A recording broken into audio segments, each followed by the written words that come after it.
soundbytes.org. Now, alongside Steve Ray and Dave Enright, here's Nick Francesco on member-supported Jazz 90.1. Good afternoon, Mr. and Mrs. America, and all the chips in the PC. It is Saturday, the 27th day of July. Where is this year going? Anno Domini 2024, and you, you lucky people, you're listening to Soundbites. I'm Nick Francesco. I'm Dave Enright. And I'm Dennis Worster. And at 7 minutes after the hour, we're going to be bringing you news, views, things to choose, nothing to lose. Kick off your shoes. Don't get the blues if you paid your dues. One thing we should mention to folks getting into this show is we've got the stream going, but we do not have live cameras. Well, we have two. We have his and mine. You're the one off camera. You're like I said, we don't have cameras. You're the great and powerful Oz over there. Yeah, that's the way I like to keep it. That's why it was mentioned. Man of mystery. Right. The mystery behind the mic. Right. And as you heard, we have the amazing Dennis Worster in with us today. Thank you. Yes. Steve Ray, one step ahead of the law, somewhere in the Southwest. Again. Yep. Sitting on the fender of his Camaro as he stares off into the desert distance. Yep. With his cowboy hat pulled low down over his brow. A slow pull on his cigarette. And another one on his Colt 45. That's right. And I mean the beer, not the firearm. Yeah. Right. And we're delighted to have Dennis with us. I'm obligated to say that, but it's true. It's in my rider, yeah. All right. And here's the news. Samsung recently notified Galaxy phone owners that it was dropping Samsung Messages as the preloaded messaging app on its devices, starting with the Galaxy Z Flip 6 and Z Fold 6. Instead, the company will preload Google Messages on these and future phones. Samsung and Google have been closely working together on many communication service areas, and this collaborative effort to make Google Messages the default common messaging platform for the Android mobile ecosystem will accelerate the adoption of rich communication services, or RCS, and deliver a more robust and engaging mobile messaging experience to Galaxy owners. The rollout is currently limited to the US. RCS is the successor to the SMS standard, the text messaging, for sending and receiving messages over the internet or over the phone carrier. Right. Which is not the internet. Not exactly. RCS also, it connects to the internet. Right. So I guess everything's the internet when you get right there. It goes between networks, so it's inter-network. Yeah, it's true. RCS, we'll allow it. Let's allow it. We'll allow it. The judge says we'll allow it. We'll allow it. RCS also offers high-quality media sharing, voice notes, typing indicators, and more. It's not immediately clear how Samsung's switch to Google Messages will grow RCS usage and adoption. However, Google Messages supports RCS functionality regardless of the carrier, while RCS support in Samsung Messages is seemingly dependent on the mobile network. So adopting the Google Messages could make for a more streamlined, intuitive approach for consumers wanting to use the new generation texting standard. That said, Google Messages currently lags behind Samsung Messages when it comes to sending and receiving images via RCS. Samsung's client is able to send uncompressed images via RCS, whereas Google's texting app heavily compresses pictures.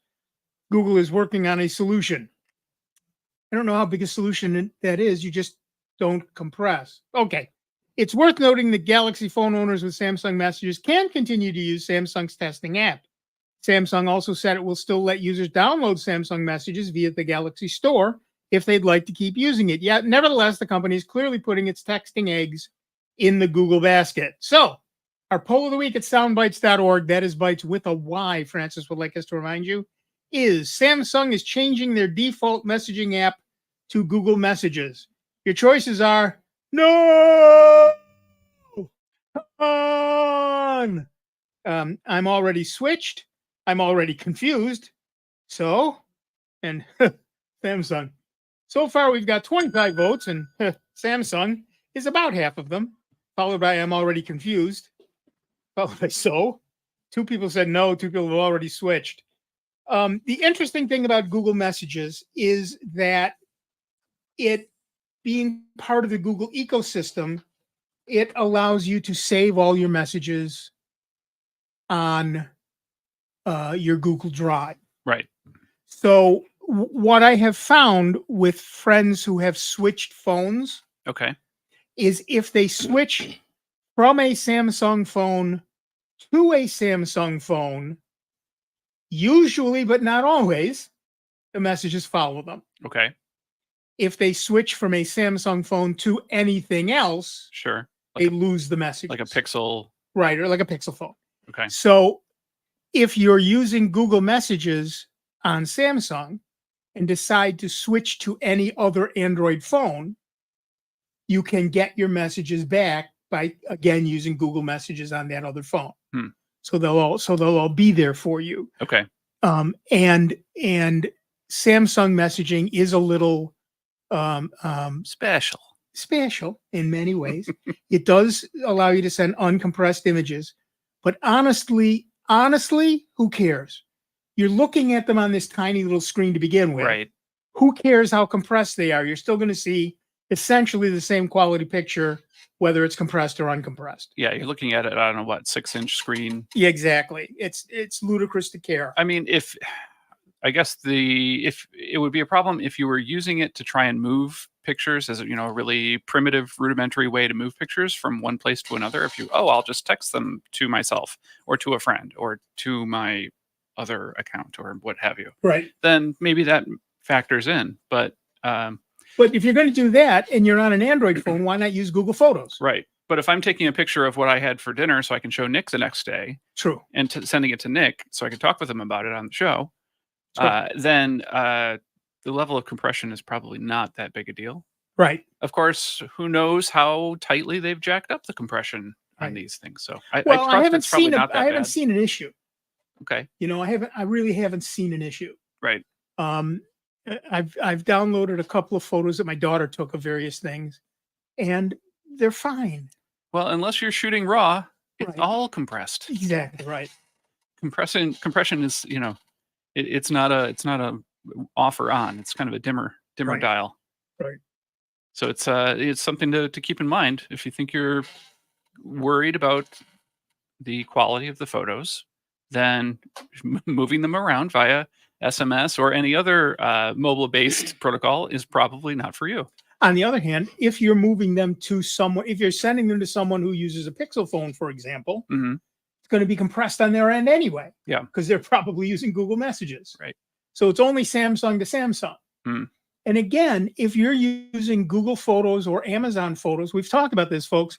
If you're an Amazon Prime customer, you have unlimited photo storage available to you. Why are you not using it? And it's automatic. Install the app. All your pictures go up and live in the Amazon cloud, and you're done. Yeah. And if you get any of the Echo devices, the Echo Show devices that have the screen on them. Yep. Like I've got a few at my house. When that day, the wonderful thing that I like is when it's your birthday, you see pictures of all your previous birthday parties. And when it's your kid's birthday, you see all the pictures of their parties. And if it comes up to that date a few years ago when you went to Letchworth and we're walking along the trail, you see a picture of your kids when they were 10 years ago, little and cute and and going on and seeing how far they could go before it was time for ice cream. It's the kind of thing that it's really nice to see those pictures pop up. So the only time it's a problem is when you start seeing pictures of your first marriage. I imagine that could be, you could celebrate that. Well, the fact that it's done. Yeah, it's all about your point of view, I guess. This is the voice of experience right here. Oh yeah. Oh, speaking of Amazon, though, and you're a Prime member. I am. I just saw that now The Beekeeper. Yes, is on there. Good movie. You gotta watch it, folks. If you don't know what I'm talking about, The Beekeeper. It sounds like, what do I want to watch? A movie about bees. Well, it's a whole different thing, and it's basically about computers and computer crime. Yep. And how seniors and other folks are falling prey to scams, just like they just announced again. There's another scam going around for fine jewelry and all this other stuff. And people are thinking, oh, well, I'm getting top dollar, and they're just being scammed. And it's a good wake-up movie and to teach it's a Jason Statham movie. So if you're an action fan, there's a lot of that as well. Oh, yeah. Good to know. Oh, yeah. But it is a good movie, and it teaches you, you got to be cautious, especially for the elderly that are being preyed on the most. Right. That we've had people come into the store and want to get all these gift cards because sure. they got to pay a bill or something like it, because that's the way they said the IRS wants it. No. Mm-mm. Nope. Nope. That- No, no legitimate company will ever ask for a gift card to pay a bill. No legitimate company on the planet. there's not one.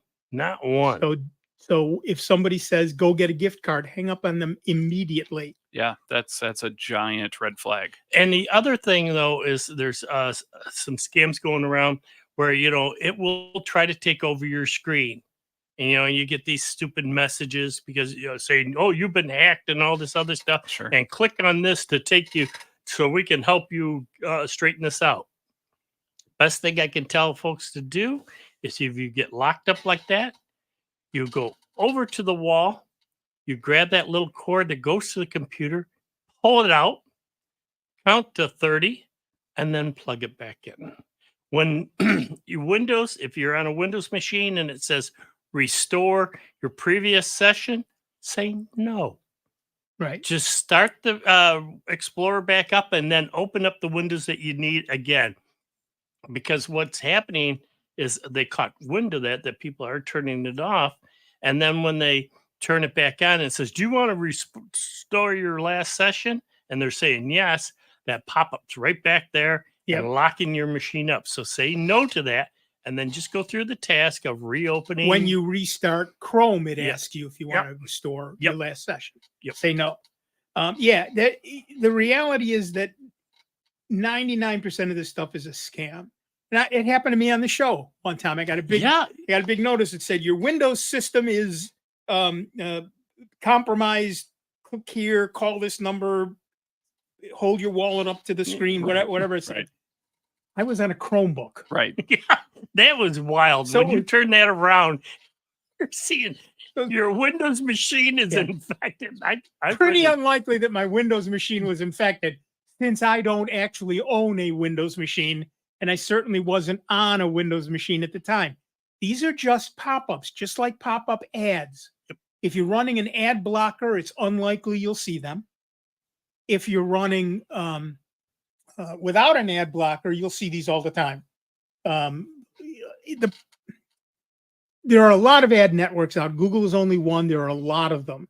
But every ad network is a target for these people because they get, a million ads a minute being submitted to their systems. Yeah, it's a numbers game. And most of them are legitimate. 99% of them are legitimate. Yep. And they do work at weeding out the bad ones, but because there's like a million a minute, they get hit sometimes. Right. Yeah. It's not a complete foolproof system. Right. So it's not, it used to be back in the day, we said, well, what sort of site were you going to see that? It's not like that anymore. It's not like that anymore. It happens. It can happen at you go to a radio station, they've got ads. You go to a news site, they've got ads. Right. Wherever you go, it doesn't matter. Everybody's showing ads these days.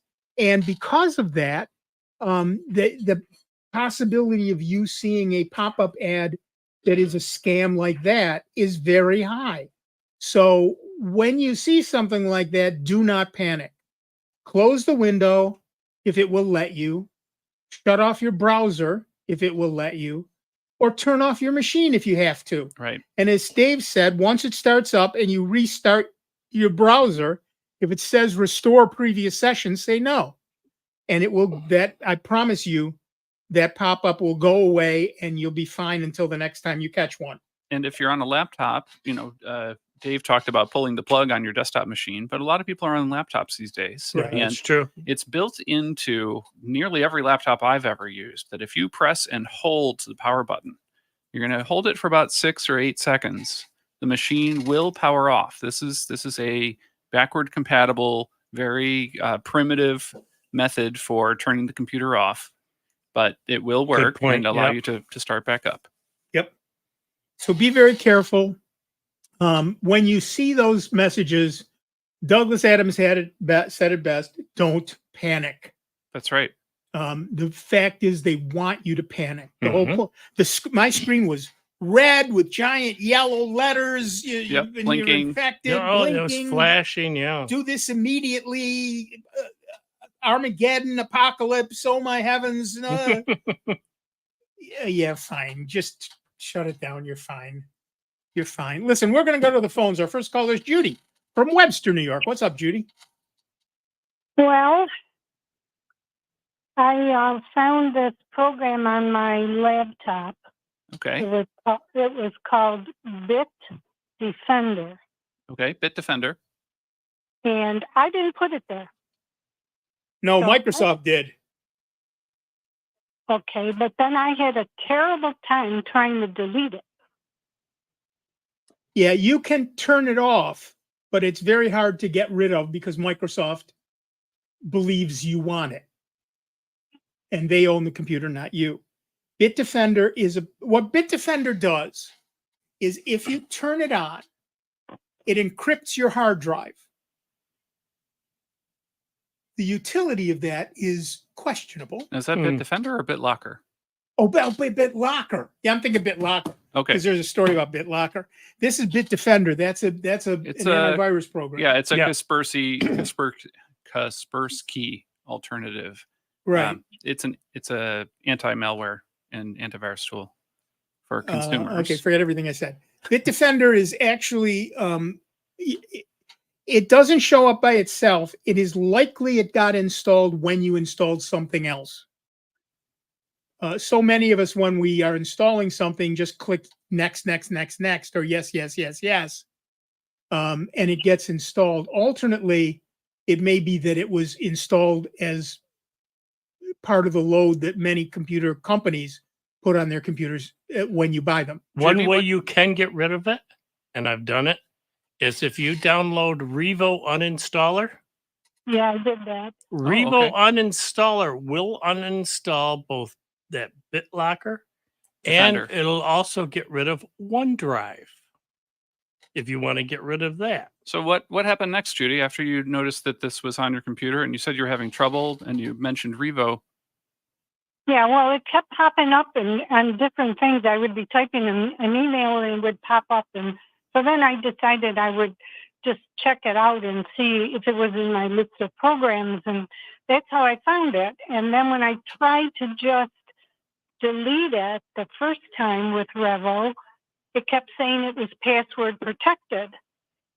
So I called an IT guy, and he tried to explain to me what it was, but I had no idea even how it got there. So then I kept playing with Revo, and finally I clicked on repair instead of delete. And then it took me to where I could get rid of it. Nice. Very well done. So is this a personal computer or a company computer? Personal. Oh, okay. But yeah, so again, what Bitdefender is an antivirus program. It is free.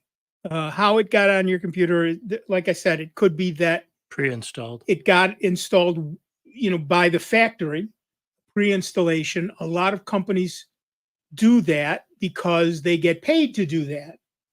So Bitdefender pays somebody like Dell or Lenovo or whoever to add that to Windows, and we call that bloatware or cruft, or words I can't use on the air. And that's just an add-on that they put on to get more money out. Instead of charging you, they charge Bitdefender for a few bucks. Well, but this isn't a new computer, so I mean. The other way you can get it is when you install something else. And often they have kind of ride-along programs. Again, Bitdefender pays somebody else to say, one of the choices you have in installing something is, do you want to add Bitdefender? Like an unzip program. Right. Yeah. They'll package other bloatware with that. Yeah, that's very common. Right. And often that's software you get for free because you're not paying for it. Bitdefender's paying for it. And if we don't read the screens Carefully. thoroughly and we just click next, next. That's how that sort of stuff can get on our machine. Well, I understand what you're saying, and I can't think of something that I installed recently. Okay. But it could have happened. I don't know. How long have you had this computer? 4 or 5 years. Okay. Is it a Windows computer? It is. Okay. Windows 10?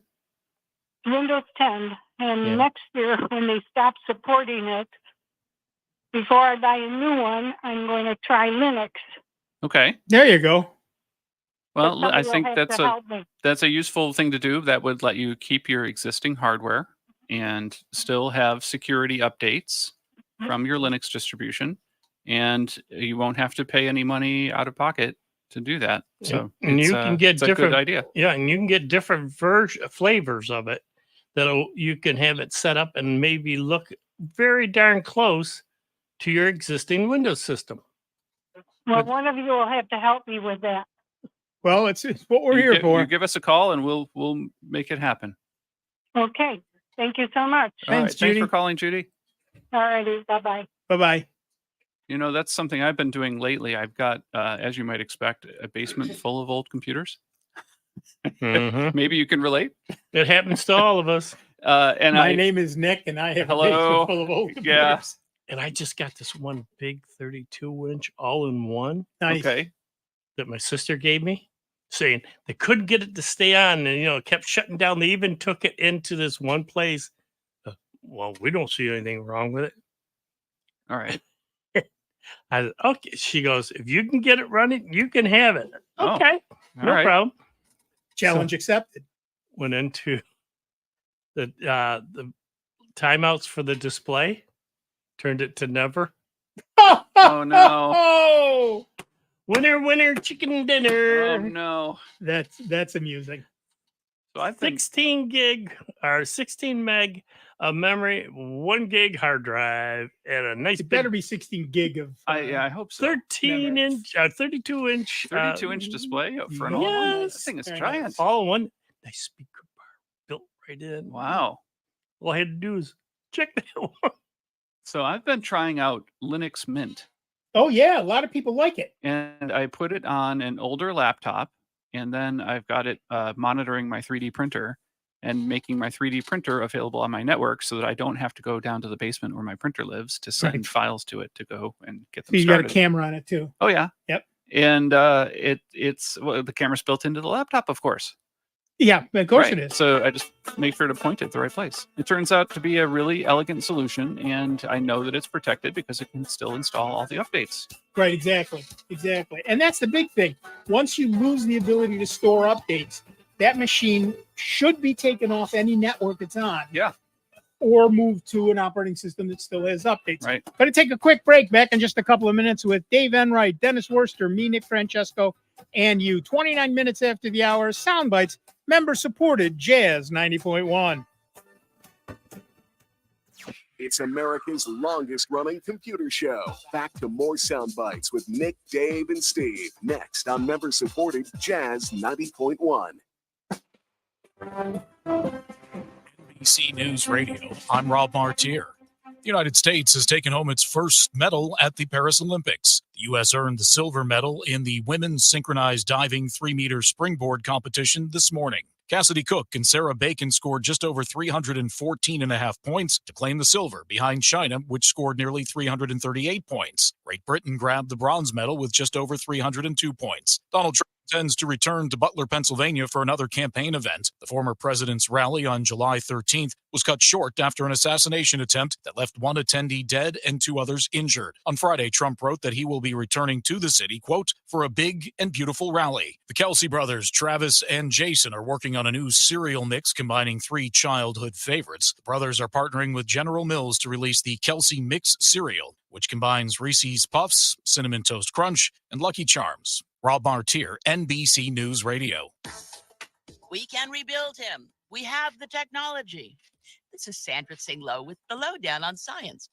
DNA is the molecular blueprint of life, so why not change it to our advantage? It's as easy as forcing two opposing magnets together. Huh.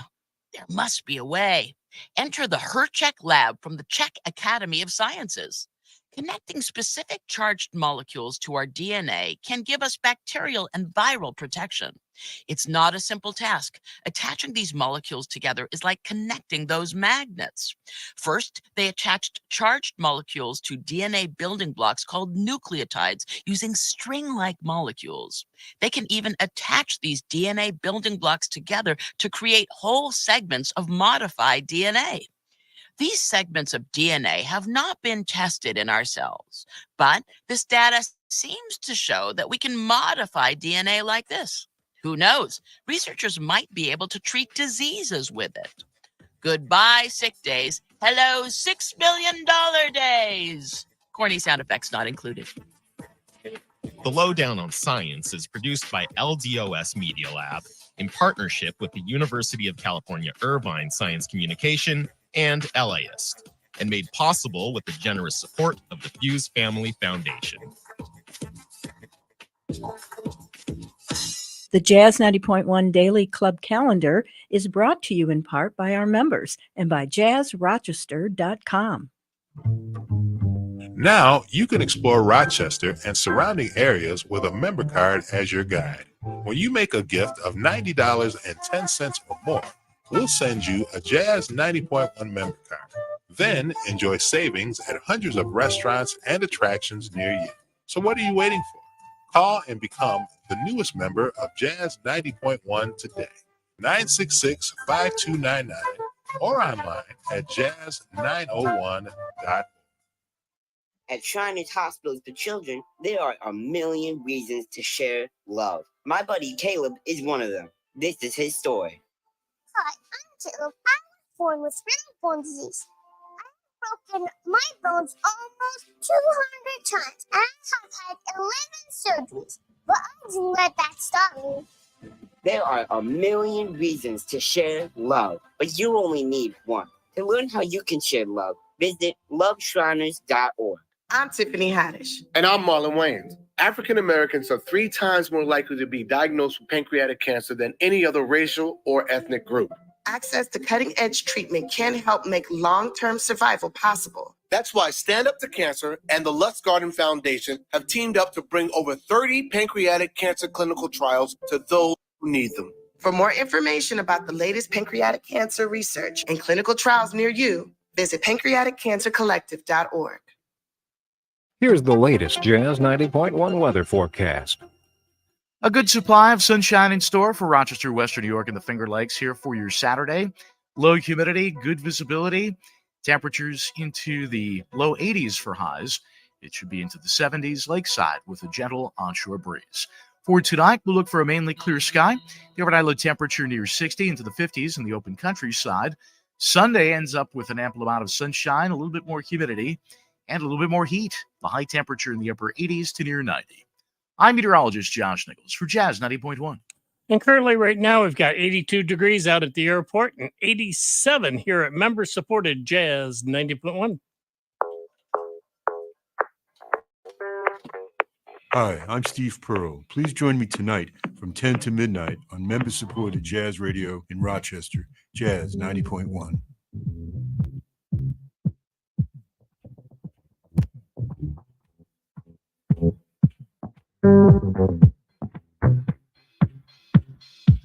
Welcome back, everybody. I'm Nick Francesco. I'm Dave Enright. And I'm Dennis Worster. And at 35 minutes after the hour, we are Soundbites. I can't do the headbanging thing anymore because of the arthritis in my neck. So it's the finger now. Just the finger wag. The finger wag. All right. Apple has been accused of underreporting the prevalence of child sexual abuse material, or CSAM, on its platforms.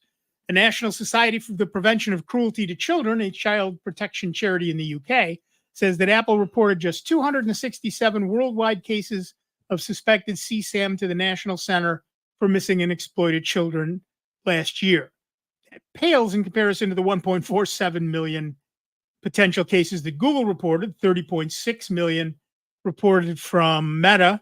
Other platforms that reported more potential CSAM cases than Apple in 2023 include TikTok, X, Snapchat, Xbox, and PlayStation. Every U.S.-based tech company is required to pass along any possible CSAM cases detected on their platforms to the National Center for Missing and Exploited Children, which directs cases to relevant law enforcement agencies worldwide. The National Society for the Prevention of Cruelty to Children also said Apple was implicated in more CSAM cases in just England and Wales between April 2022 and March 2023 than it reported worldwide in that year. The charity used Freedom of Information requests to gather these data from police forces. Google services such as iMessage, FaceTime, and iCloud all have end-to-end encryption, which stops the company from viewing the contents of what users share on them. However, WhatsApp also has end-to-end encryption, and that service reported nearly 1.4 million cases of suspected CSAM in 2023. In 2021, Apple announced plans to deploy a system that would scan images before they were uploaded to iCloud and compare them against a database of known CSAM images. But following a backlash from privacy and digital rights advocates, Apple delayed the rollout of its CSAM detection tools before ultimately killing the project in 2022. Apple declined to comment on the accusation, instead pointing to a statement it made when it shelved the CSAM scanning plan. Apple said it opted for a different strategy that, and I quote, prioritized the security and privacy of its users. So how do you feel about that? Give us a call, 585-966-JAZZ. That's 966-5299. Toll free 800-790-0415. That's one of those answers that produces more questions than it answers. Yes. So, what do you mean by that? And, it produces a lot of follow-up questions in my head. I'm a big believer in privacy, Sure. but I am a bigger believer in protecting children. Absolutely. I'm sorry. That's the order for me. Right. I'm the same way. Yeah. So if protecting children means a little less privacy, I don't have as much problem with that as I probably should. With it. I'm totally down with that. And I've fought, I've testified, I think it's 3 cases. Yeah, 3 cases totally of, against child porn where people have been caught with the child porn on the machine. Yeah, so have I. And it's like, you know what? And I'll do that. I don't care if you're my brother or sister. If I find it on your machine, boom, it's going to be. Because one story I used to tell is I had a client one time come in and tell me, all right, it's acting funny and all this other stuff, but don't look at any of my pictures. No. What you just did, what they didn't realize is by them making that statement, it becomes mandatory. And my office manager was standing right there and she's in awe. What? I says, no. I says, I'm going to tell you right now. I have to now that you mentioned that. Right. But I don't want people to look at my picture. I said, ma'am, if a machine comes in here and it's got porn on it and I let it go, I'm just as guilty as you and I can go to jail for that. Now, if you didn't say anything, I'm not going to go looking for it. We don't purposely go looking for it. But the minute you come in and tell me, don't look at my pictures, I have to. And it's not to be funny or anything else. By law, if that machine went out and it had child porn on it, because we did have 3 of them come in with porn on it, we happened to catch it, and we called the state police because of where we were. We had to call the state police, and we had their number on a card, and they'd come right in and they'd tape up the machine and everything else and take it away. In one of the places I worked, I won't say which one, I had 2 gentlemen come into my office, suits, sunglasses. Okay. Mm-hmm. They were carrying guns. Uh-huh. And they weren't from a movie set. And they said, we understand you're the guy to talk to about breaking into people's computers here at this company. I said, who are you? And they showed me FBI badges. Uh-huh. I said, yes, sir. Yes, sirs. I'm whatever you need. Yes, sirs. What can I do for you? And we checked 2 or 3 computers at that company for the and what's interesting is one of the computers had a lot of porn on it, but it was legal porn. Okay. It was adults doing adult things to adults. That's perfectly seen. Consensual things. And so we just bypassed that computer. Okay. That's fine. That's not what they're looking for. They got in trouble with the company Well, for that's that, a different, yeah. but not with the FBI. Not with the Given federal the government. choice, Yep. yeah. We did, however, on one other machine find child pornography. And, they said, we need a copy of all of these data. So I took one of my spare hard drives out, copied all the data onto it, handed it to them and said, I don't want this in my office. I don't want this in this building. I want you to take this away with you. Take it away. And report that you took it away. And you guys know that I only downloaded this stuff on your orders. Right. He said, you're on our side. Said, okay. That's the important part of this. Thank you very much. Well, the very first time that, matter of fact, it was my technician, Wally, found child porn on the machine, we called the sheriff's department. They come over. And he had to be a rookie. Yes, what I'm about to tell you really did happen. We called him in and we said, all right, we found this porn on there. And, showed it to him. And he turns to us and says, how do I know you didn't put it on there? I says, excuse me? Well, you could have put it on there and you're trying to get back at him. I says, and I would call the sheriff? He goes, well, there's nothing I can do about it. I says, okay, no problem. So I happened to have a friend at the time on Brighton Police. Called him up and he says, here's the guy you want to get involved with. He's with the FBI, and give him a call. He's going to be your best friend because you're going to run into this. So I did. And sure enough, they came down where the strip mall where my shop was. There was like 6 cop cars there. Oh boy. And they're all wondering, because they're coming into Enright PC Right, and they're right. wondering what's going on. Everybody, coming out of their offices all the way down wondering, Waiting for the perp walk. yeah, waiting to Something see is me up. come out in handcuffs or something. And then they just see me helping them carry out this PC that we had to put this disk drive in, a blank disk drive, put that in there, tape it. I had to sign it. Yep. That this is the way it was. I had to put tape on the back so they couldn't power it up, sign that. And and yeah.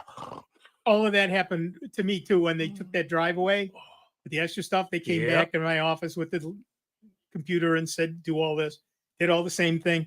And I did that 3 or 4 other times for them as well. It was amazing. I got to be friends with those guys. They were I'm nice. thankful I have not run into this situation. It yet. is not a good. But it's nice to because know that there's professionals that can help you navigate. the problem, of course, is I knew the person Sure. whose computer that was because they Right. worked in the same company I did. Yeah. That Yeah. You said hello to them in the hallway. that was hard. Right. Or at the vending machine. Or Right. Yeah. We'd been out having drinks the night before with a bunch of us. Mm. They were there. It was and again, like I said, I don't care regular porn, adult porn. I don't care. Oh, I had a I guy don't care. But Was child porn, no thank you very much. was into Amazon women, very tall. Oh, sure. And he was a short guy. And he had people that work at warehouses? he had over 3/4 of his hard drive full of this stuff. Yeah. But there's nothing wrong with that. Like Nothing you wrong said, with it. it was totally legal and that was his fetish. And, God love you. You just do your own thing. And That's right. No shame for that. I don't Yep. care. All right, back to the phones. Our next caller is Fred from. hold on a minute. Hold on a minute. We lost Fred. One more thing. Fred, come back. Right? We need you. Okay, I'll try it again. All right. We're going to try it again. He's pressing the magic buttons. Dave is trying to press 4 buttons. Yes. He's 5 like- buttons. If you ever see Dave, he's 6 really like buttons. it's like a DJ. It's like an octopus. He's got buttons. 6 and buttons and a sliders. slider. There you go. All right. And How we're about now? back. Fred, are you there? I am here. The Hey, miracles it's of Fred. technology. What's up? Well, I got a couple. Usually, when I listen to your program, I end up with more questions, and so I was going to ask about particular software that was included as an add-on, and I thought I'd just give it a try. A while ago, you had a caller talk about a tweak program to bring the Windows back to the right click back to to the Windows 10 version, Okay. and that worked perfectly. Oh, that's good. I've since found that if you don't have that, you can do a shift and a right click. But in with that, there was a program called PC Repair by Bytes. Okay. And I'm looking at it, and it's like I'm not terribly impressed. But is it any good? Any recommendations? Keep it, don't keep it. What's it supposed to be doing? It's PC Repair. It does the scan of the system. It's got a bunch of different things that I haven't really engaged in using. But one of the things that's a little bit annoying is it keeps popping up. Right.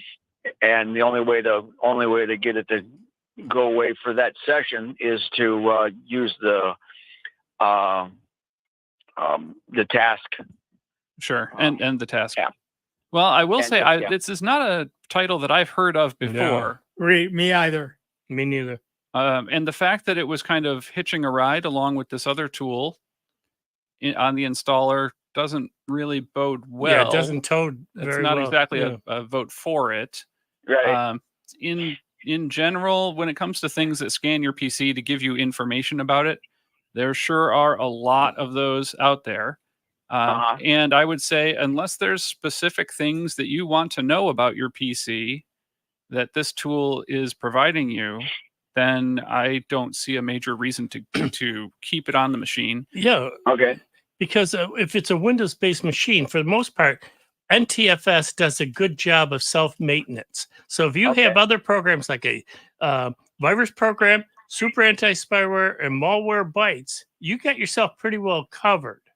That you're not going to have like the old days with Windows, all those temp files building up and all this other crux. Oh, sure. As Nick would always say, building up and clogging and slowing down your machine. What we do also recommend, if you want to keep your machine running at optimum, is to turn around and use a program like Revo Uninstaller. Revo Uninstaller. Yep.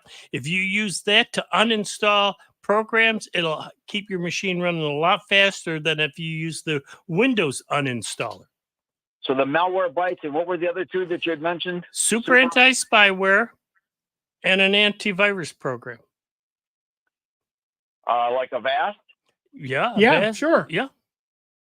I have a Avast on my phone, a paid version. I have the paid version of the Revo Uninstaller. Okay. This PC Repair has a good-looking interface. Okay. I just wondered before I pull a trigger on either telling it to scan now or to Revo uninstall it. I thought I'd ask you guys to see what your opinion was on it. It's on a Windows machine. The only thing I use this Windows machine for is my work stuff. Okay. Yeah. I wouldn't personally, I would stick with the three we mentioned earlier and not use that. Sounds like a plan. Yep. Second question. Yeah. Now I've been hearing a lot about Linux Mint, and as I've said before, I've installed Ubuntu 2404. Okay. And it's I'm just looking for your opinion on either one of those, if you've looked at those. I've installed both. No, I haven't installed Ubuntu recently. In general, I've found that both, at least for the standard machines, the kind of the laptops, the all-in-one style machines where everything is on the main logic board. I don't have a lot of fancy video cards. I don't have a lot of fancy drives or peripherals. I just have kind of standard HP laser printers and plain vanilla, just pretty vanilla setups, nothing exciting. I've found that both of those detect all of the pieces inside my computer. So they make sure that the Wi-Fi works, and they make sure that the Bluetooth works, and they make sure that I can get print to my printers. And in general, I think both of those are very useful. I suspect there are probably more apps available for Ubuntu, but I think isn't Mint a variant? Well, that's the thing. Linux Mint is based on Ubuntu. Okay. What you're really getting are two different things. First is the user interface is specific to Mint. They use, well, no, it's not. You can get it for anything, but it's Cinnamon is the main desktop, and then there's another one, Mate. Both of those are available in Linux Mint. And the other thing about Linux Mint is it has a slightly different mix of software Pre-installed. Okay. Again, nothing. You can set up either machine to look exactly like the other machine. Each one just gives you a different base set to start from. A lot of people like Linux Mint because it closer mimics what Windows looks like. So if they've moved from Windows, it's a slightly easier transition. Okay. Yeah, this is my first Linux go around, and when I did a Google search, I just searched for the newest version. Sure. And that was the one that came up, because it is just this year. And I have no problem transitioning from a Windows environment to that because it's like you've used the analogy of driving a car. Yep. Yeah, the radio is on the different side, or the tuning knob is on the left instead of the right, or vice versa. Right. So yeah, I don't see any reason, but in hearing so much about it, I thought, well, I'd ask. Sure, absolutely. Yeah. No, the Linux Mint the two nice things. No, there's a third thing. Nobody expects Spanish Inquisition. Off by one error. Off by one error. They're both based off Ubuntu. Although what Mint gives you is the Cinnamon or Mate interfaces and a slightly different mix of software. The other thing Mint gives you is that there are a lot of multimedia codecs for example, playing a DVD. Okay. That are not 100% free. So in Ubuntu, you have to install them yourself. Okay. Whereas Mint installs them for you. Oh, okay. Okay, I haven't played a CD in quite some time. Right. Yes, but that's just an example. There's right, some other audio and video things. Yeah. Yeah, I'm trying to. Most of stuff that I listen to is on your station. That's what we like to hear. Or Pandora. So it's just a mix of those two. And I haven't printed on paper in years. Okay. Yeah, that's yeah. good. The trees, thank you. The trees, thank you. But both Ubuntu, the newer Ubuntus, and by newer I'm talking 10 years. So what do I know? The newer Ubuntus and Mint all auto find networked printers. Okay. Or locally attached printers. Right. Okay. So for example, I recently just set up a laptop, and the second thing I did was go to install a printer. Mm-hmm. It was already there. It was already there. Yeah. That's all what I I had noticed. to say was, okay, you're the default. It Thank says, you. well, we found this printer. You want to print to that? And I said, yeah, that would be nice. That's okay. Let's do that. Since that's my printer, yes.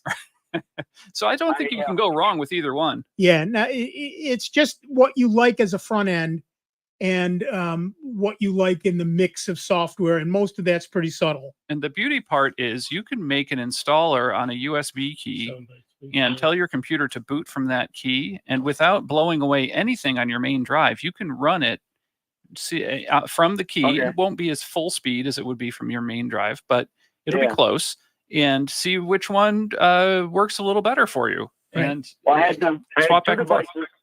I had two devices. Both had Windows 11. They were both refurbished. They were both bought from Woot. Okay. And I decided just to, rather than mess around, I was done with Windows, at least on anything that I wanted to use. And I just did a complete install, wiped out the hard drive. Nice. And it was easy. It was so easy. I used the same thumb drive on all the devices. Yep. And I eventually did one for my daughter. So, gave her a decent laptop for not much money. Yep. And she's loving it. So, and she's she's used Windows and Mac. She has her boss has a Mac at work, and so she's used to both those environments. But she has not said any problem with transitioning to the Linux environment. Plus, she's got you for support. Well, yeah. But Yeah. she's never asked me a question. So, I mean, That says a lot for the operating system and the way that you set it up for her. And it says a lot for your daughter too. Yeah. Yeah, she's not afraid to try stuff out. So good for her. You know, we've had the conversation before. I said, well, you know, way back when the first machine we had was a Windows 95. And, you know, she would worried about, well, what if I do something wrong? I said, well, back then we had this stack of disks. And he said, well, we just wipe it out and start all over again. Mm-hmm. You're right. So it's even easier now. I've told her, you know, whatever happens, we've got this flash drive and we can start all over again. It's true. Yeah. And the other main advantage that we've been telling folks is you can do, like you said, you can buy a bunch of flash drives and put different flavors of Linux on them, plug it in, and do a test drive. It'll run a little bit slower, but you can see the layout before actually installing it. And, you know, that way you're not committed to it. And no, let's try this one. Shut it down, put this other one in. That is definitely a viable option. But what I've done is I picked one. It's fine. Mm-hmm. I don't need to look at it anymore and drive myself crazier than I already am. Yep. But for everybody else listening, you can throw it on a thumb drive and run it. The thing you have to remember is that it's compressed on that thumb drive. So loading files is going to be much slower than it would be off the hard drive because it has to decompress them. But other than that, it will run the same. Yeah. I totally agree with that. And it's just my matter of once I've got it up and working, and the Ubuntu had LibreOffice already installed. Yep. And I use LibreOffice everywhere. I use LibreOffice on a Windows machine as well. Yep. And it just works perfectly. My Money Dance worked on all the machines. Yep. And NPass worked on all the machines. And I'm like, well, I don't need to try anything else on. No, you're absolutely right. Once you're set, you're set. You're happy. All right. Thanks, Fred. We appreciate that. All right. Have a good one. You too. Keep smiling. All right. That music tells us that the first hour of this show is history. But don't despair, because you can make history for yourself, because there's a whole nother hour of the longest running computer show in the known universe coming your way. That's right. A whole nother hour of Dave Enright. Thankfully, a whole nother hour of Dennis Worster.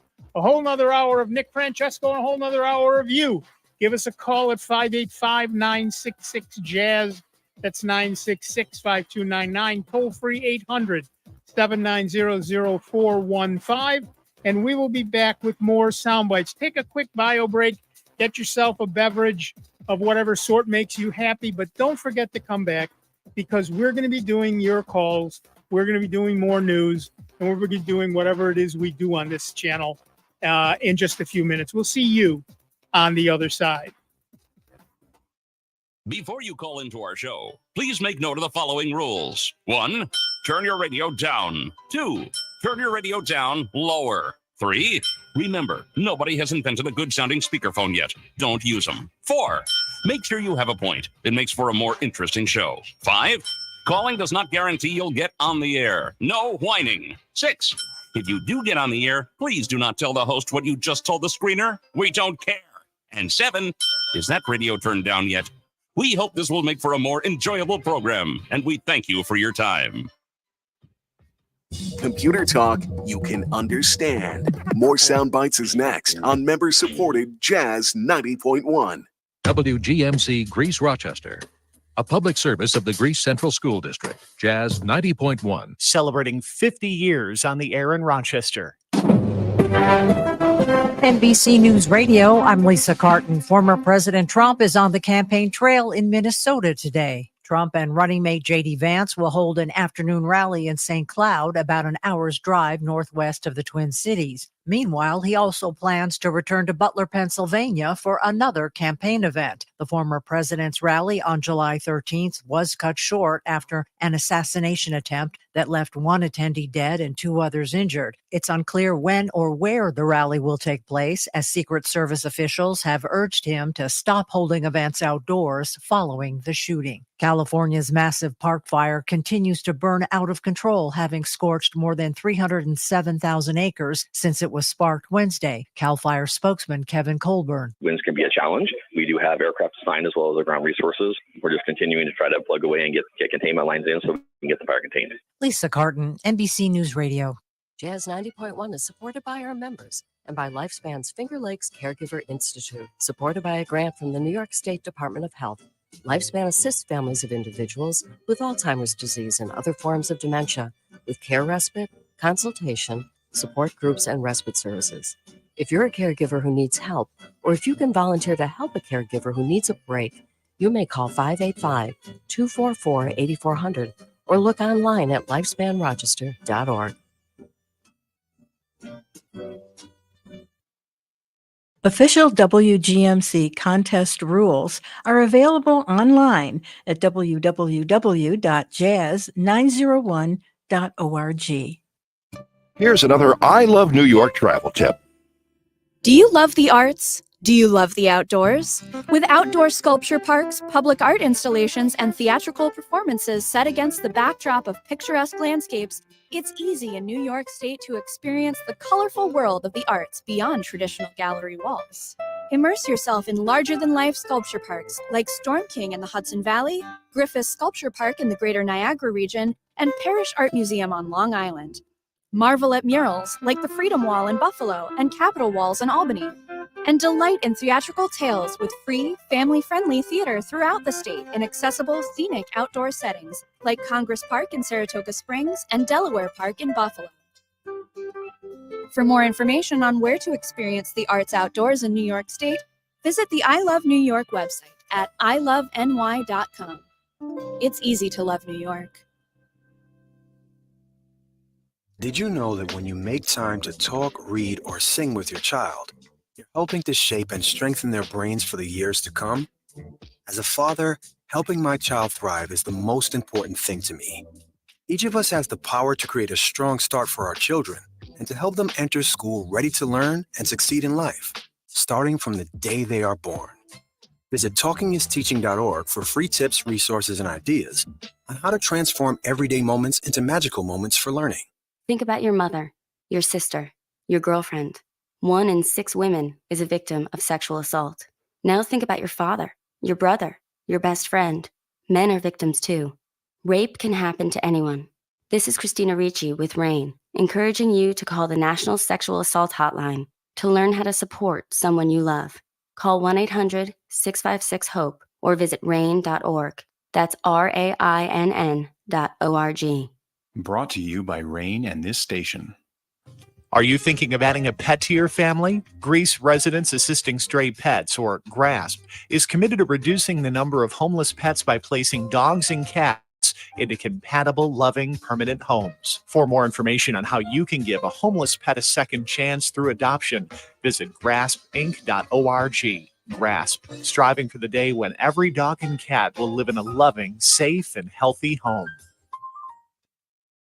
Welcome back to America's longest running computer show, Sound Bytes, on member-supported Jazz 90.1. Get online now. Call 966-JAZZ. That's 966-5299. Toll free 800-790-0415. Or submit your question by email at soundbytes.org. Once again, here's Nick Francesco, Dave Enright, and Steve Ray on member-supported Jazz 90.1. Welcome back, everybody. I'm Nick Francesco. I'm Dave Enright. And I'm Dennis Worster. What? Yep, still. And at 5 minutes after the hour, we collectively are Sound Bytes. That's true. Before I forget, again, there will be no Sound Bytes Lounge tomorrow night. I have my wife's, I believe, every single human she's related to. Is coming to our house. Wow. Tomorrow, it's very unlikely that I will be able to break away and do the Sound Bytes. You might want to escape. Maybe you need the excuse. Oh, sorry. I must be going. Yeah. So it'll be nice. Well, they all live in like Florida and Kentucky and Arizona. So wow, we see them once a year. I can deal with and that. they descend upon your None of them home. are listening. Yeah. It's going to be fun, but it means that I won't be able to do the. They can do Have it. they all now. been instructed to bring their regional delicacy to your house so that you can partake of all the different pieces from around our great nation? Yeah. Our house is no stranger to this.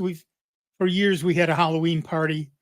You used to have the picnic too. And we had the nearly annual Labor Day Drink-a-thon and Talent Show every year, nearly at Labor Day. Okay. And Labor Day-ish. Yeah. Labor Day-ish. And then during the big, when was the big blackout? 80 something. Well, Forget what year, but yeah, 86, 88, somewhere. Depends in how there. much of the drinking happens, I guess. But Yeah. We were the only house for like a mile around that still had electricity. And to this day, Wow. we don't know why. And it was dead winter, of course. Oh, yes, of course. Our power lines were frozen into our pond. It had fallen down, but they were still working. Yeah. So we had every neighbor in town say, can we stay at your place? And your fish had never been warmer. Fish had never been warmer. And the turtle. So yeah, we're no strangers to a house full of people. Okay. It's not a problem. It's Casa de Francesco is the place to be. That's exactly right. B&B. Exactly right. But here, we're no stranger to your calls. 585-966-JAZZ. That's 966-5299. What a segue. Toll free 800-790-0415. And we're talking to Mark from Greece, New York. What's up, Mark? Hello. How are you today? Peachy, how are you? I'm great. The gentleman that mentioned about bringing the right click back to the Windows 11 operating system. I was the one that had suggested that program a while back. That's Win Arrow Tweaker. Win Arrow Tweaker. Nice. Yeah. Now, a lot of places host this particular software. Okay. But you really need to get it from their site, because download.com and a lot of these places, they add the snagware in there. Yeah, that's true. They do that, and they make it really tough to find the download button on their stupid webpage too. Yeah. Right. Yeah, and because mine never had any extra software in it to to even worry about. There was nothing to opt in or opt out of. Okay. But it's an excellent program. It's very powerful. It does a lot more than that. You can go in and you can add things back from Windows 7.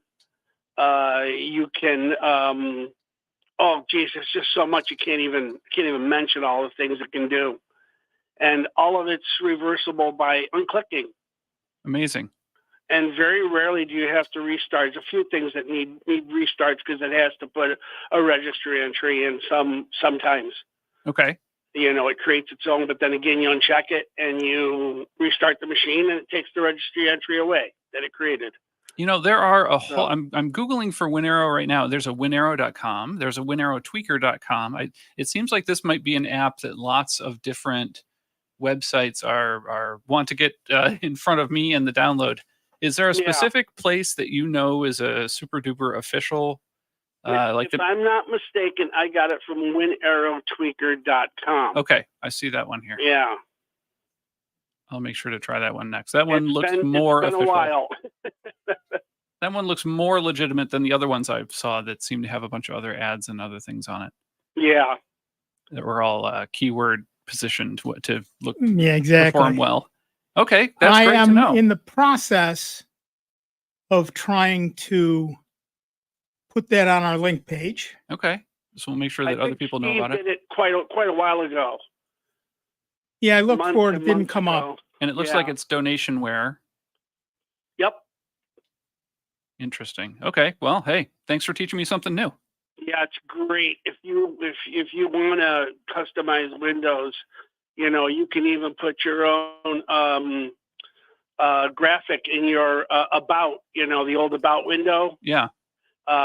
You could put, even if the company that made the computer didn't put their information in there, you could put it in for them. Okay. Their website, their tech support line, You can do all that in there, plus tons of other things. It's a lot of fun. Interesting. Okay, cool. So, all right, guys. All right. Thanks. Appreciate it. You got it. Have a wonderful day. You too. That's one of the things I love about being here on the show is that I always pick up at least 2 or 3 new things every time I'm here. Yep. And this is a great example of that. It's what we're here for. And that's now on our homepage, by the way. Oh, good. Winarrow Tweaker. So yeah. We are live on YouTube. I don't know where else we're live, but we are live on YouTube. Oh, we're all over the place. We're everywhere. Everywhere where books are sold. That's right. Yeah. So you can give us a call at 585-966-JAZZ. That's 966-5299. Toll free 800-790-0415. And you know what? We'll talk to you just like we're going to talk to Don from Pittsford, New York. What's up, Don? Hello. Getting back to your discussion about antivirus software, am I correct in that Defender comes with Microsoft Windows 10, 11, or whatever? Yes. And when you then put on another program, such as AVG or Avast, does that automatically defeat the operation of Defender? No, they will both be running simultaneously. You need to shut one or the other off. Is there a problem in both running simultaneously? Sometimes they flag each other as a virus. They say, yeah, each one will say, hey, there's this other tool over there that keeps scanning lots and lots of files on your computer. Isn't that strange? Yeah. Don't you want to do something about that? And of course, they do take up more cycles on your system that way. Although with most modern systems, who cares? It's not a big deal. Right. I would say the other thing they do is they age your storage a little more if they're scanning over each individual file on the disk. Your storage, especially modern solid state storage, is designed to handle a limited number of reads and writes before its performance degrades. So that's another potential angle that would make them less desirable to have running simultaneously. Generally speaking, you only need one antivirus program running. Well, I have AVG on the computer now, and Okay. it's never indicated that there is another program running. So how would I go in to find Defender? And again, what is your recommendation? Which one is better? Yeah. Better is a relative term. People like Defender for the fact that how do I put this best? Because it comes from Microsoft, they feel that it integrates better with the operating system. Even though they don't update it as much as the others. But the other side of that, the con is they don't update it as often as something like AVG updates. So given the choice, I personally would prefer that you not use Defender, but that's your choice. So if I were you, I would go in and turn it off. Yeah, Defender's better than nothing, but usually a third-party tool has advantages that Microsoft isn't ready to commit to. Well, it's not their full purpose. They don't make anything off of it. It's just another service that now they've got to devote some other employees to do that list, to build it into the code, and they don't gain any more dollars out of that. So there's no incentive to really update it. Third-party tools developers might be more motivated to keep things up to date. A dumb question. This is the place for that. How do I find Defender to defeat it? Go into simply programs, install. You can do a search down in the lower left-hand corner there. Just type in Defender, and it'll open up this window that opens up all the security for your Windows products, like your firewall and antivirus programs and all that. Okay. Now, you mentioned a while ago, and I didn't have a chance to write it down. You talked about 3 programs, Mhm. and one of those, I think, was it Bitfinder or? A gentleman was using Bitfinder, and we were telling him Bitdefender. Bitdefender that they're okay, but we recommend, because with Windows, starting with Windows actually 7, they went to NTFS, and it's a far more efficient file system. So back, unlike the old days of Windows 3 and Windows 5 and all that, you don't get all the other, I got to defrag the hard drive and all this other stuff. It runs pretty efficient. So what we recommended to him was to get Super Anti-Spyware, Malware Bytes, and a virus program, and Revo Uninstaller. Okay, Super Antivirus. Super Anti-Spyware. Oh, anti-spyware. Okay. Malware Bytes. Okay, and those don't conflict, right? Nope. They work together. Uh-huh. One goes deep, one goes wide. Okay, and what's the third one? Virus flavor of your choice. Antivirus flavor. Yeah, of your choice. whether it's AVG or Avast. Mm-hmm. Do you, and I guess I'll ask you the same sensitive question. Do you have a preference for AVG or Avast? No. Not really. Okay. All They right. both do the same, as long as key thing is, which we've said, is that you're running all 3. Even though viruses aren't prevalent as much as they used to be back in the 70s and 80s, they are still out there, and they could bite you. Mm-hmm. So you got to run, an antivirus program. What's the difference between Super Anti-Spyware and programs such as AVG? AVG is an antivirus program.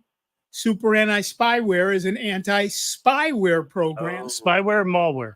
They do 2 different things. And they're looking for different types of specifics. Ways to take over your machine. Mm-hmm. And Malware Bytes comes in as what? Belt and suspenders approach to it? Well, no, they do 2 different things. Spyware is something that sits on your machine and attempts. They overlap significantly. Okay, Yep. But spyware specifically is looking for stuff to steal. Viruses are often looking for stuff to break. Okay. And how about Trojans? Do any of these take care of those? Again, those are ways that viruses and spyware get on your machine. And replicate. Okay. Yeah. All right. Okay. Thank you very much, gentlemen. Again, I appreciate the information, and keep up the good work. Yeah, and by the way, before you hang up, if you go over to the securitytango.com and go into the Windows Waltz, if you look at step 2, download all necessary files, you'll find links to Super Anti-Spyware, Malware Bytes, and whatever antivirus program you like.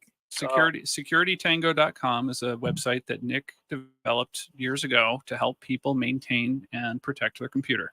And it will have a list of the types of software that we talked about today. Okay, and in Security Tango, I check what windows did you say? Yeah, near the top, there's a set of menus. One choice of which is Let's Dance.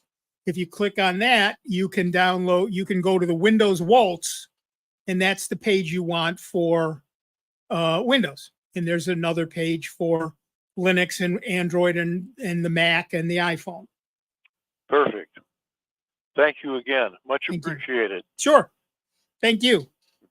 And I see on that page that site's been up for over 20 years. Oh my goodness.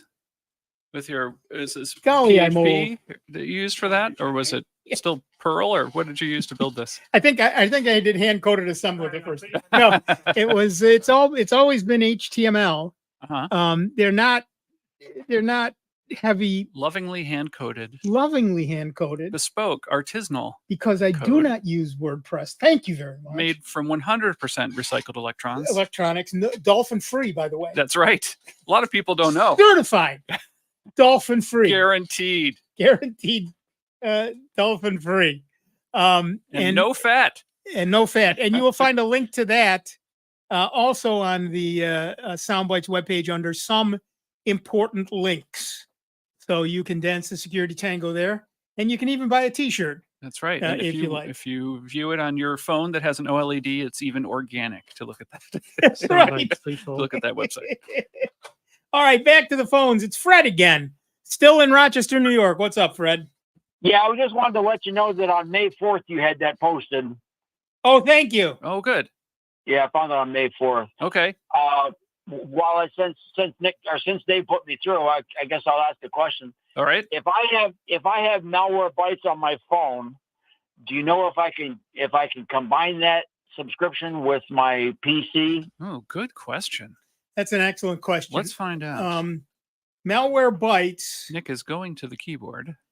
I don't know how many machines you can download. It is a free program. Okay. If you pay for it, what do you get?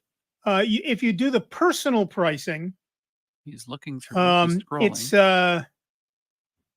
It's one machine. It looks like. Okay. So yeah. Do they offer a combo discount if you get more than one? Oh, there's a family rate. pack. Okay, so that's for multiple computers or multiple people. Yeah, it doesn't say how many. It does say family. Okay. But it doesn't say how many people are. 10 devices. There it is, right there in front of my face. All right. So if you pay for the family version, you put it on to $10 a month. They bill it annually, so that's what, $120. If my math is anywhere near correct. Sounds about right. It sounds about okay. Backstop. Close enough. 30 cents a day. But that's 10 devices. So you can put it on your whole family's desktops and phones and tablets. Okay. And that covers phones and it covers pretty much anything. Yeah. Okay. So I don't see anything that says that they have to be in the same household. It does not say that. Is it on your honor thing? 10 family members. Okay. I have 3 devices, and the one that I talked about earlier, about my daughter has. I would. Yeah. I will accept that she is family. Yeah. Seems that way. Yeah. If she's your daughter and all. Yeah. Yeah. So go for it. I think that'll fly. But consult your legal advice provider. Right. Yeah. No, I think family. I think that fits. 10 devices. Yeah. I don't see any caveats on the household like. Right. Like Netflix does or whatever. Yeah. Right. Yeah. So that might go for it, Fred. That sounds like a plan. Thank you so much. Thank you. Yeah, protecting all of your devices is very important. You know, we talk a lot about protecting your computer, but you have a phone, you have a tablet. Yeah. You may have a watch, you may have a smart speaker. You know, you've got a lot of devices. Many of them are pre-protected, but a lot of the smart devices you can buy from your home, particularly the more inexpensive ones, are wide open. Yeah. And we've seen numerous points where people got into a network through a smart device. Oh, yeah. Like a smart light bulb. Light bulbs are the most common. Yeah. Yeah. There's a guy on YouTube that pulls out his network analyzer and looks at the information that goes across the network. It's called a packet trace. And he looks at the conversations that are happening. And naturally, a smart light bulb needs to be able to talk to the network in order to receive information about what should it do next? Should it go to half brightness? Should it go to full brightness? Should it turn off? Should it turn on? If it's a color bulb, how much red and green and blue should it be showing? But sometimes those bulbs also talk back to places, and it may not be to places you were expecting them to. Right. In addition, a lot of printers have their own web server. Yes, it's true. I was working on one yesterday. And many of them are just simply wide open to the network. Yeah. And a good entry point for the bad guys. Oh, yes. Yeah, the bad guys. They have I wouldn't say they're bad guys, but they are curious people who like to see how things work, and sometimes like to try and make things work in ways that the manufacturer might not have anticipated. Let's say that. So they go have You clearly work in an educational institution. They have this get together they have every year. I think it's in Vegas, called DEF CON. Yep. And one of the presentations, they record a lot of them, put them on YouTube, and that's where I watch them. One of them was about a guy who took a HP, they called it an MFP. So it's a printer and a fax machine and a copier. And he was able to break into the computer that was connected to the printer by going through the fax line and executing some code inside the printer that made it behave in a way it was not intended to. And then he was able to talk back through the USB port and talk to the computer, and then make the computer do something it was not expected to do. So all of that's amazing. Of course, this all comes on the week after the weekend that I spent cleaning up, and my team at where I work spent cleaning up CrowdStrike. And the considerable number of machines I thought that of you required when I read that. a personal visit in order to clean them up. I still got 2 machines that are messed up. They're rebooting, 4 or 5 times during the day and downloading the image from corporate, because then it gets all confused. Right. And it's like, some of these older machines, they don't like being disrupted like this. So every once in a while, the software that you want in order to prevent you from having bad things happen itself causes the bad things to happen. Right. And we were talking about that at least last week. One of the things I was saying was, so many things you can do from a console now. True. Click, click, click, click. Yes. And so you don't need a lot of people for a 1,000-person company. True. But when it's something like CrowdStrike and you have to visit each individual machine, and each one can take up to an hour to fix, you don't have enough people. I don't care how many you got. Yeah. It took us several days. Yeah. Working to do that. And it started out on a Friday. And on the Friday night, we went around to look at all the folks, and most of them had taken their laptops and were working from home that Friday in the summertime. Sure, of course they were. Where I work, anyway. And so it wasn't until Monday, when all of these support tickets started piling in, that we realized, this is why Friday seemed way, way too easy. Yep. Yeah. But big shout out to my team. They were able to rectify dozens and dozens and dozens of individual machines, and they did a perfect job. And when you've got a good all of team, that. life is easy. No doubt. I am blessed with a very competent and professional and friendly team that we could not do anything near as well. Shout out to Dennis's team, people. Yeah. Take a bow. All right, we've got less than a minute to go, but we can at least talk a little bit about JD from Altoona. What's up? So I've got 3 things. The first one I'm going to throw at you is Dave's Garage on YouTube. He's a former Microsoft programmer. Okay. And he has awesome insights into the Windows kernel and the way a bunch of stuff is, because he's responsible for a lot of the different things that are still in the code even today. He joined with the joined the NT team, pulling user interface components from Windows 95 and integrating them into NT4. Very good. All right, hang on the line, JD. We have to take a quick break, but we'll be back in just a couple of minutes with Dave Enright, Dennis Worster, JD from Altoona, PA, me, Nick Francesco, and you. It is 29 minutes after the hour. You are listening to the longest running computer show in the known universe. That's Soundbites, right here on the Truly Great, and truly grateful to you that with your generous support, we continue to be member supported. Jazz 90.1. See you in just a few. Online 24 hours a day, 7 days a week at soundbites.org. More with Nick Francesco, Dave Enright, and Steve Ray next on member-supported Jazz 90.1. NBC News Radio, I'm Lisa Carton. French police are looking for suspects in the arson attacks on the country's railway system that occurred before the opening of the Paris Olympics. France's prime minister says security forces are continuing to search for the saboteurs responsible for a series of coordinated attacks. Several major high-speed rail lines are being affected. Officials expect repairs to be completed and services to return to normal by Monday. The Trump campaign will not commit to a presidential debate with Vice President Kamala Harris until she's officially the Democratic nominee. The campaign's communications director in a statement said it would be inappropriate to schedule a debate with Harris because Democrats very well could still change their minds. Harris on Thursday accused Donald Trump of backpedaling on a debate. The U.S. men's basketball team begins its quest for a gold medal on Sunday. Lisa Carton, NBC News Radio. Bring in the birds, bees, and butterflies throughout the summer with Bee Balm. This long-blooming, low-maintenance perennial combines nicely with ornamental grasses and other perennials. Hi, I'm Melinda Myers, horticulturist and gardening expert.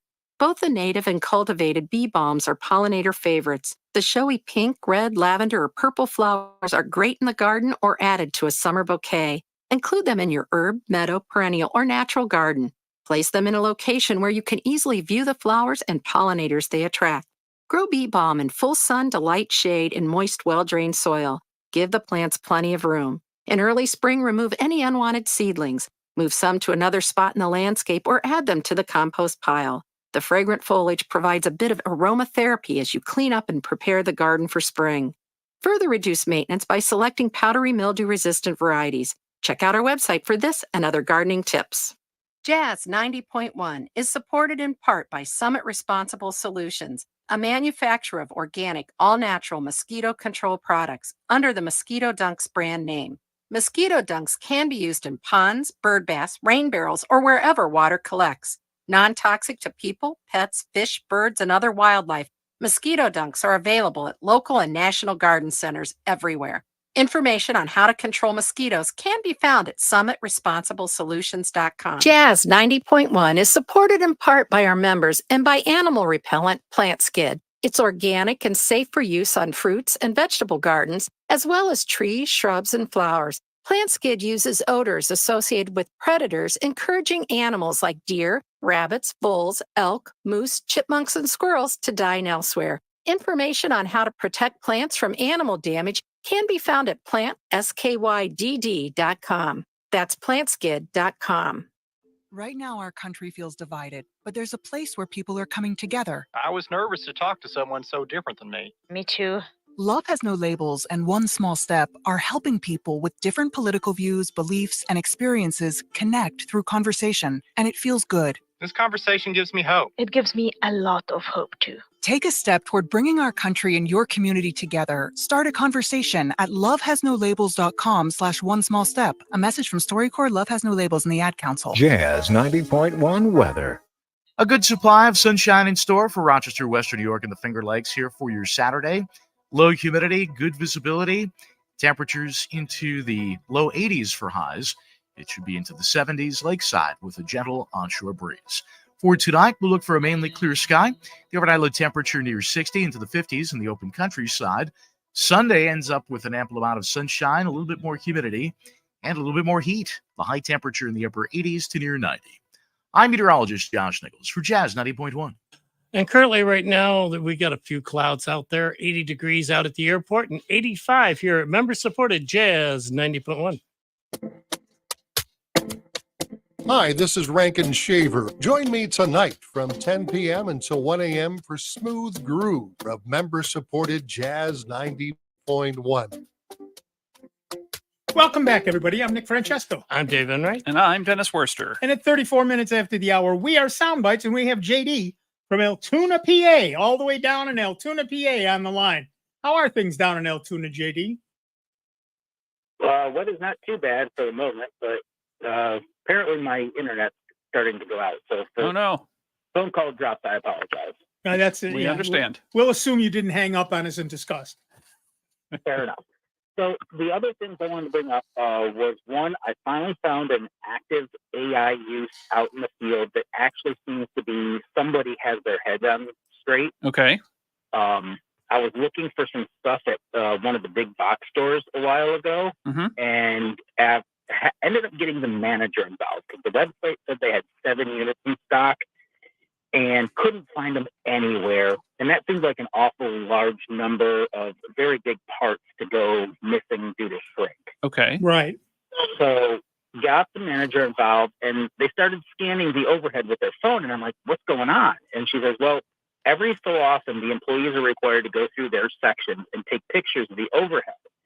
Just rapidly snap pictures of everything up there. Well, apparently they run it through AI, which then identifies from the codes that are there what's actually up there and where in the store it actually is located. Oh, interesting. So they can They have crowdsource all of that. from their employees, yeah. And then all they have to do is they have access to it. We don't as customers, but they can search for something and say, okay, we can't find it in the store. Does the system know where it is in the overhead? And within 30 seconds of doing that search, they found them.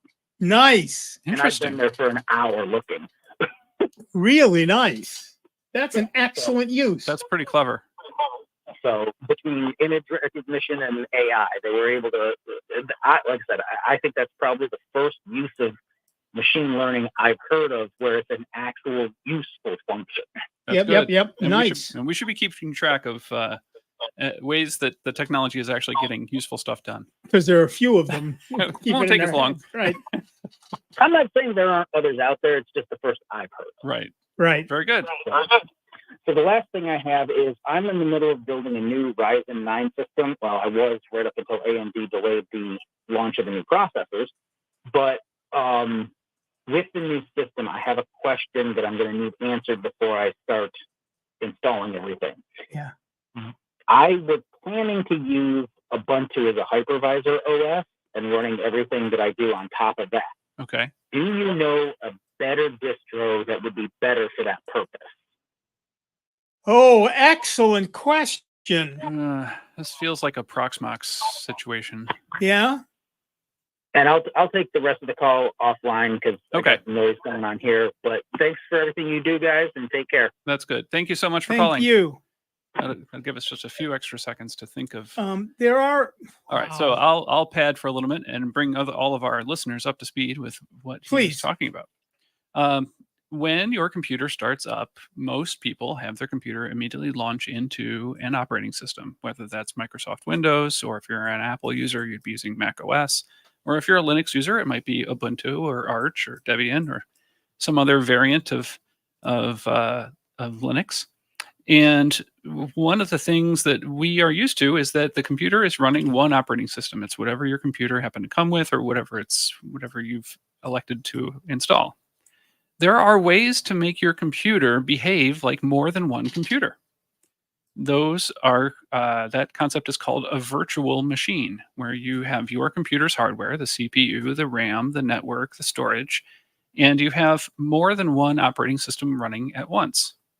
The computer is smart enough and fast enough to be able to trade its attention between more than one operating system at a time. And some people like this because it allows them to test different features of different versions, or discover or explore different operating systems without committing full time. It also makes it so that you can have different services run simultaneously. So if you have a web server that runs really nicely on Linux, running your website, you can then have a separate instance of Microsoft Windows for doing your day-to-day tasks with Microsoft Office or other tools that you might deem useful. The downside is you don't get the full performance that you would if only one operating system is happening, but you need a tool called a hypervisor to keep track of all of those various virtual machines and which ones are running, which ones are not, and which ones need this amount of computing power, and which ones you want to dedicate more to, and which ones not as much to. So with all of that padding in place, Nick, yes, this person that wants to potentially run multiple operating systems and hypervisors, there used to be the big player was VMware that would make virtual machines and the software that it would take to run multiple machines on one piece of hardware. They got bought by private equity. Yep. And promptly said, hey, we're getting rid of our free tier of stuff, and we really only want to keep the top N% of profit-making clients that don't make a lot of support tickets. Right. And that made a giant vacuum for other tools to rush in for the home user, and they have. So I've just actually put a link up to a link to 10, count them 10 of 10? the hypersource hypervisor technologies. Then XEN is one of the big open source ones. Okay. Linux KVM, which is kernel. Keyboard, video, mouse. No, in this No. case, it stands for kernel something monitor. I forget what the V stands for. Okay. Probably it'll say here. Virtualization.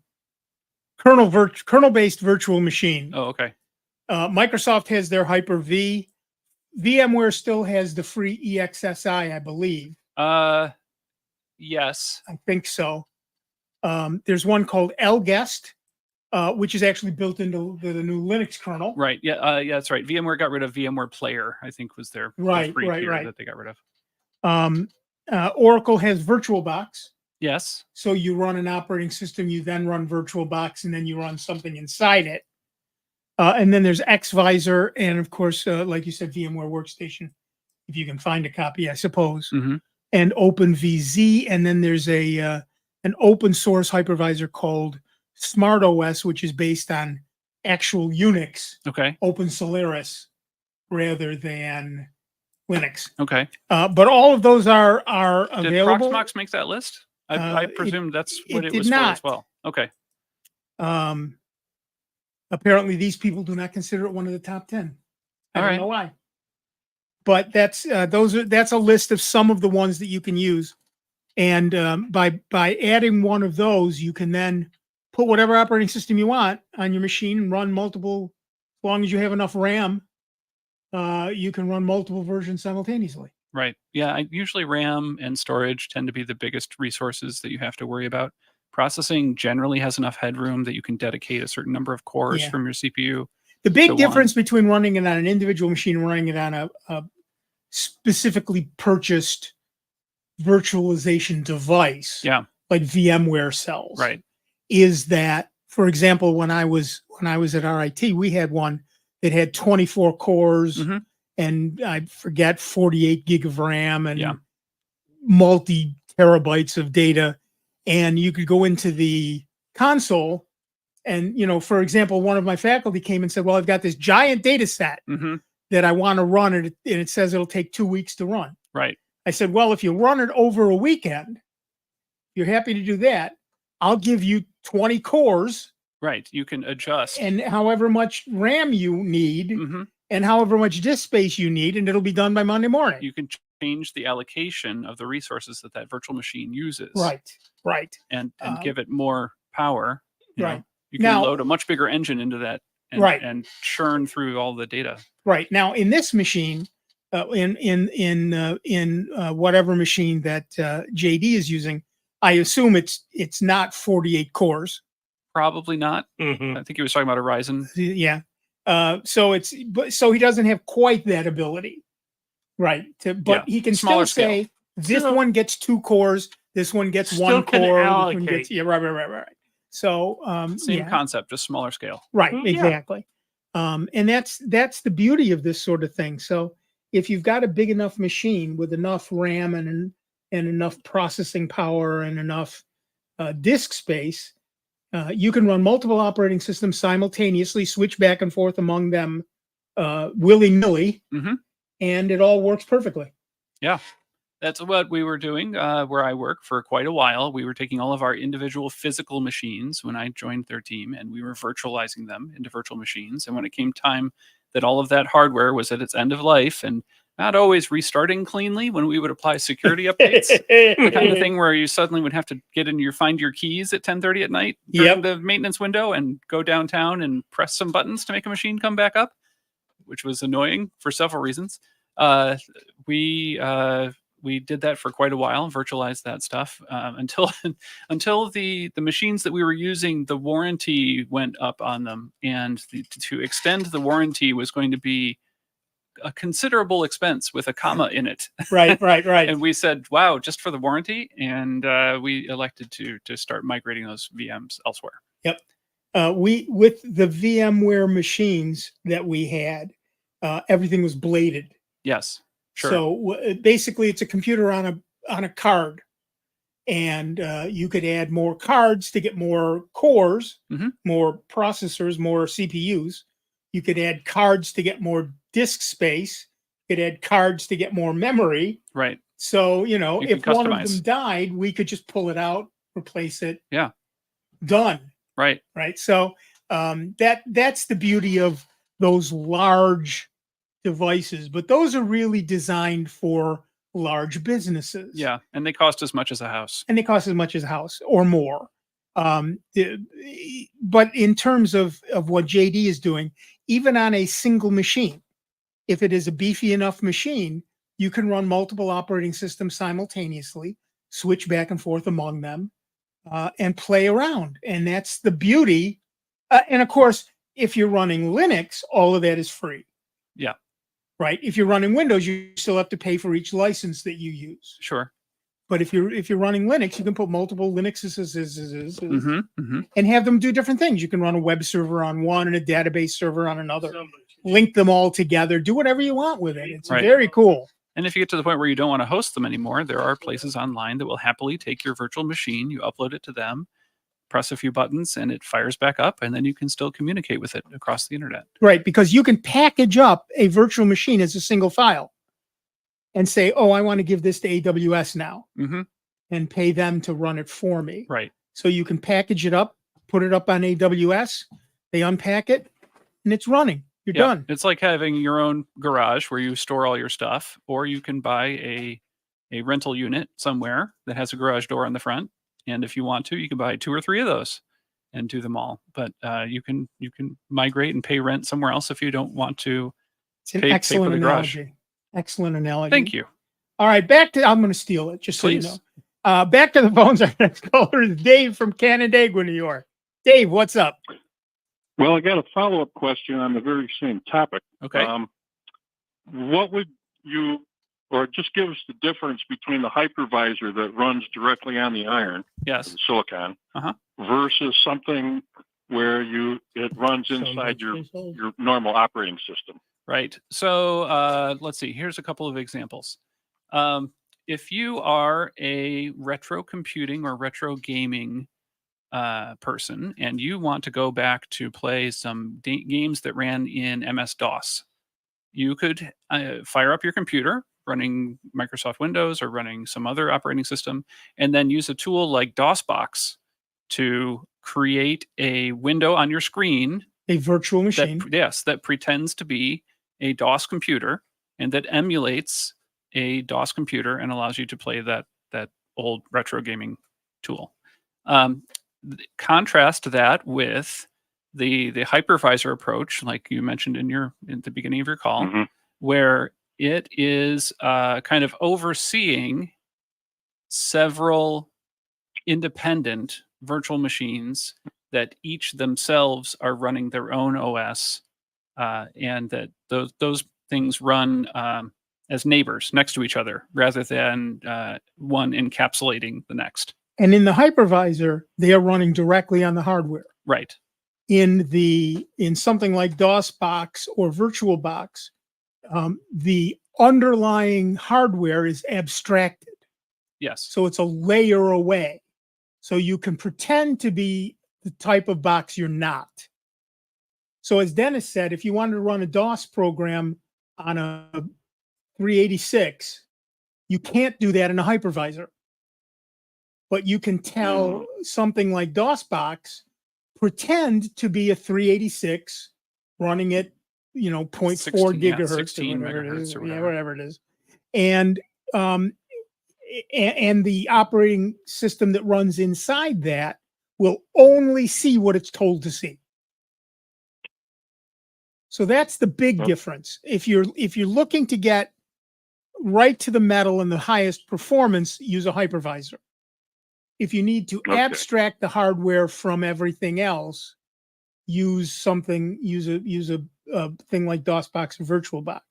Now that said, you can run directly in the hardware in VirtualBox, and most people tend to do that. But it's still being not abstracted, but at least filtered Right. Yeah. through Emulated. the base operating system. So I will also say that the tools for that run on top of your existing computer and inside the OS that's already running, those tend to be a little bit friendlier to use for the average person. And Okay. these are we've reached kind of a strange niche corner of the computing world. Right. Admittedly, this is not a tremendously mainstream use, but I would say running tools like DOSBox or like UTM or other tools, VirtualBox. they are a little bit easier to use for the day-to-day uses. If you're using hypervisors, people generally have a really good reason to do that. Usually it's a business related reason. Right. The average person won't really do either one of these. won't right. The average person won't do either one, but for the people who do them, the average person who does them will be fine under a product like DOSBox or for casual use. Right, for casual use. VirtualBox is fine.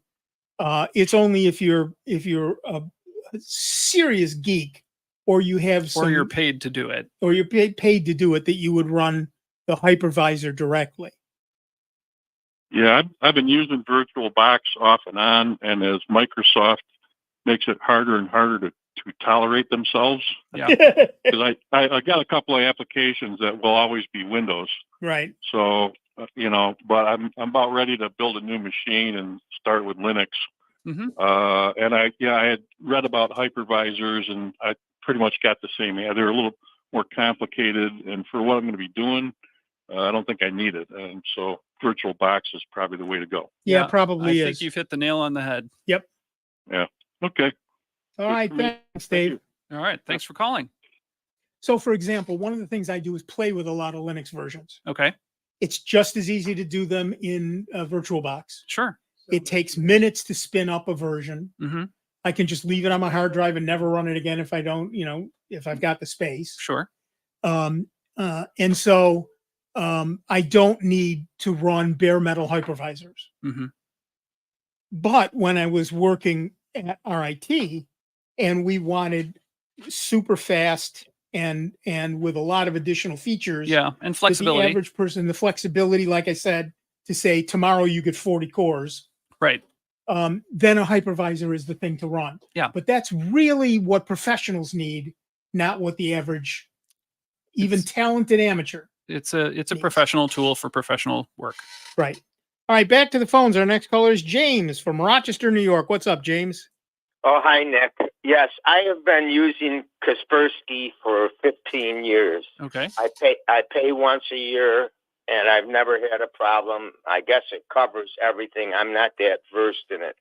But I just received a letter from them stating that the subscription is going to not be renewed September 29th, and they are recommending that we switch to Bitdefender antivirus.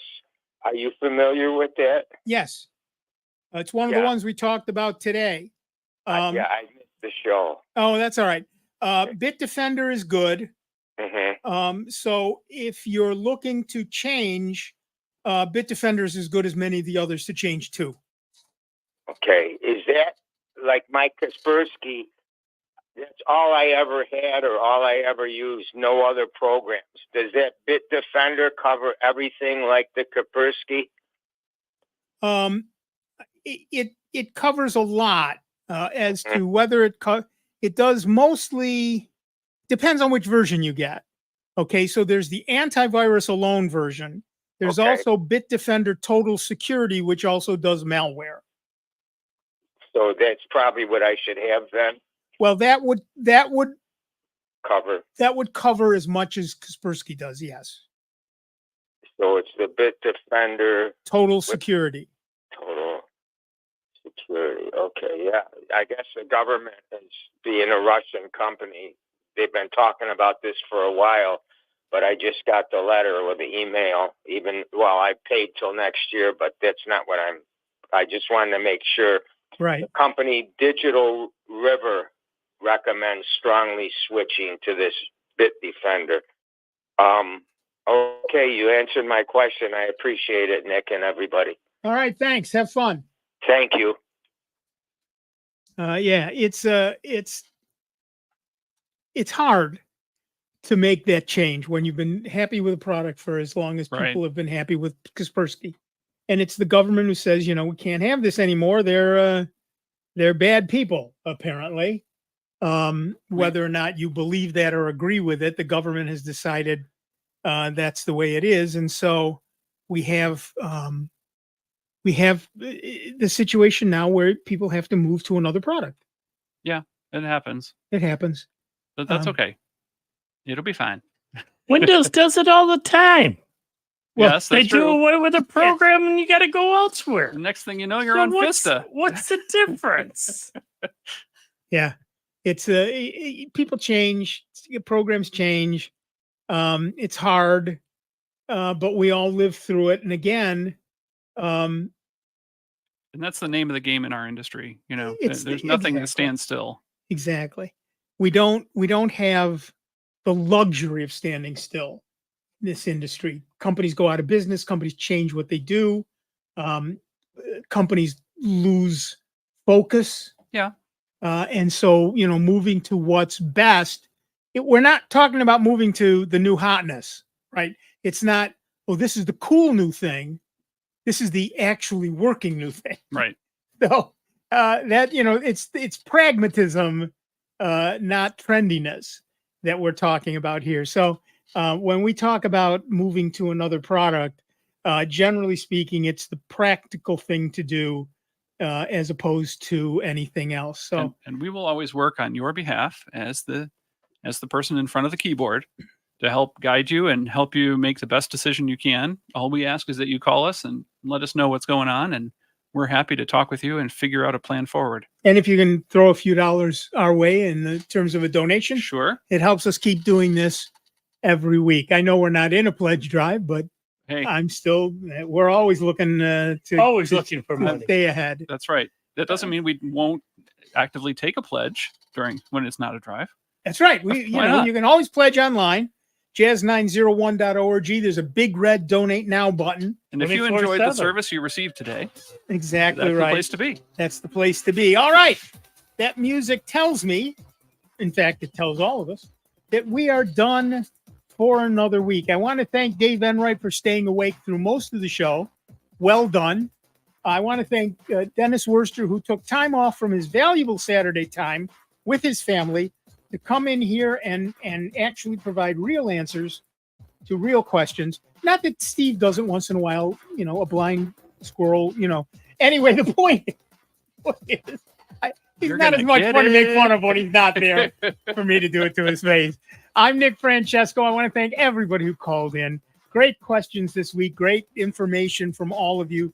And we'll be back next week with a whole lot more of the longest running computer show in the known universe. That's right. It's Soundbites right here on the Truly Great and truly grateful to you that we are member supported Jazz 90.1. We'll see you in just 166 hours. Stardate July 27th. The center of the Milky Way galaxy